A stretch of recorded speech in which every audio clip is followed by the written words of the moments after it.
Захин шилжилтийн гол индекст орж байгаа хоёр салбар нь нэг нь бол энэ төрийн үйлчлэгийг захимжуулах, нөгөөх нь ерөөсөө эрүүл мэнд болчиход байгаа.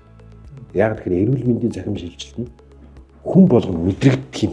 Эмнэлэг дээр очивол яг цагаа аваад бүртгүүлээл шинжилгээний хариу мариугаа сонсоод тэгэл эмчилгээ энтрээ бичүүлж авахаас ахуулаад. Эрүүл мэндийн салбарт бол бидний авсан мэдээлэл судалж байгаагаар бол хамгийн олон захим системүүд юу байгаа юм бэ?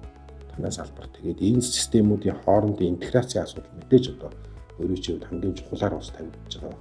Тэгээ хувийн эмнэлгүүд нь тусдаа нэг явна гээл улсын эмнэлгүүд нь өөр системээр нэг явдаг.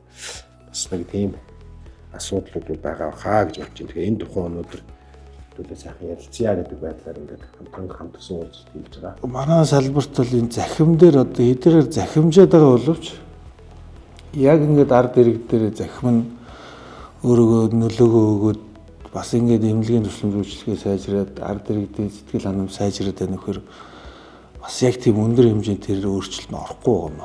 Ягаад гэвэл бид нар яг бодит байдлыг асуудлыг шийдсэн захимжилтаас орж чадахгүй байгаа. Эмнэлгийн тусламж үйлчилгээ талдаа тэ.